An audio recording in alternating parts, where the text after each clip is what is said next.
Israel pushes deeper into Gaza City, with Prime Minister Netanyahu calling this the decisive stage of the war. Airstrikes intensify and Hamas leaders fall, even as hostages remain in peril. At home, Avigdor Liberman accuses Netanyahu of ignoring warnings long before October 7th. As casualties mount, the battle raises not just military stakes, but political ones.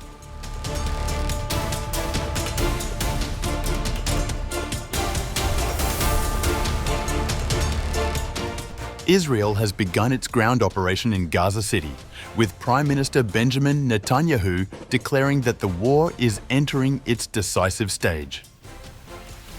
Addressing reservists, Netanyahu said the campaign that began in Gaza must end there, adding that the nation is moving toward total victory. We are acting to defeat Hamas, but along the way we have achieved wonders together because we broke the Iranian axis. In Gaza, in Lebanon with Hezbollah, with the Assad regime that collapsed, with Iran itself that threatened us with existential threats which we removed together, and now also against the Houthis. But what began in Gaza must end in Gaza. Dear IDF soldiers active and reserve, throughout this war we have made very difficult decisions. Decisions no one believed we could truly implement. But we carried them out because you gave us and me the strength to lead the state of Israel toward a total victory. Now we stand at the stage of decisive action. I believe in you, I trust you, and the entire nation embraces you. At the same time, IDF Chief of Staff Eyal Zamir told troops that operations were being intensified and expanded, and that the military would not stop until Hamas was defeated. Speaking in a video released by the Israeli army, Zamir said the Gaza maneuver was already underway, with forces entering new areas and striking Hamas at all levels. We are preparing for the continuation of the war, continuation of fighting. We are going to enhance and deepen our operation, and that's why we called you. We have already begun the ground maneuver in Gaza. Let there be no doubt. We are already entering places that have never been entered before, and operating there with courage, strength, heroism, and an extraordinary spirit.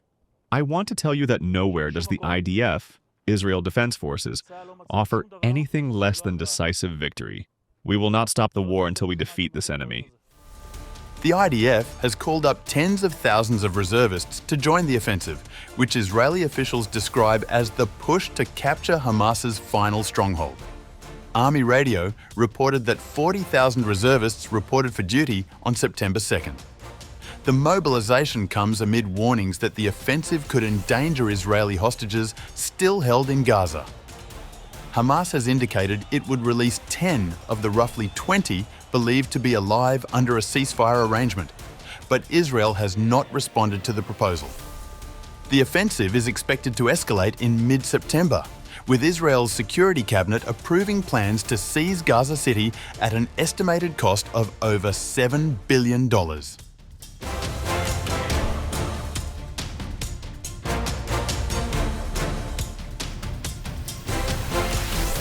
The Israeli military and Shin Bet have confirmed the killing of Hazem Awni Naeem, a senior Hamas operative, in an airstrike in the Gaza City area last week. In a joint statement, officials said Naeem had previously held 3 Israeli hostages, Emily Damari, Romi Gonen, and Naama Levi, who were later released as part of a ceasefire deal earlier this year. According to the IDF, Naeem served in several capacities within Hamas's Gaza City brigade. His most recent role was in the group's military intelligence wing, where he was described as a close associate of Brigade Commander Iz al-Din Haddad. The Israeli army said he played a key part in supporting operations against Israeli forces.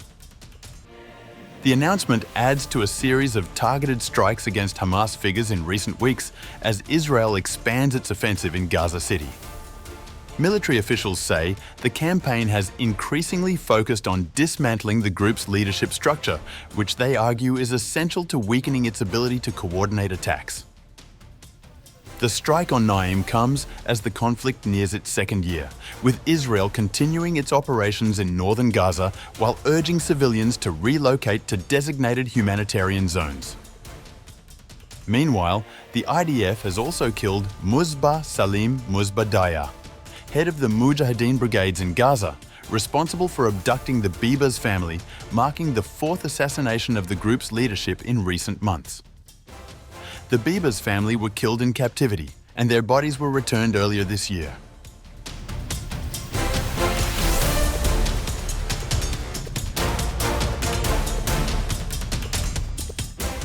Avigdor Liberman, head of the Yisrael Beitenu party, has accused Netanyahu of disregarding repeated warnings about Hamas's intentions well before the October 7th attacks. Taking to his X handle, Liberman said he had personally handed Netanyahu an 11-page document in 2016 outlining the risk of infiltration into Israeli border communities, including kidnappings and killings. He added that his party would push for a state commission of inquiry to uncover what he described as government efforts to conceal responsibility. For years, Netanyahu received warnings and ignored them. In 2016, he personally received from me an 11-page document that accurately describes Hamas's intention to infiltrate the settlements of the envelope, to murder, rape, and kidnap Israelis. I know what was said in the closed meetings and in the security cabinet. Everything is documented and recorded, therefore he is afraid. No decent person would agree to join a political committee that comes to cover up the failure. We will ensure that a state inquiry committee is established that will expose everything that the government is trying to hide.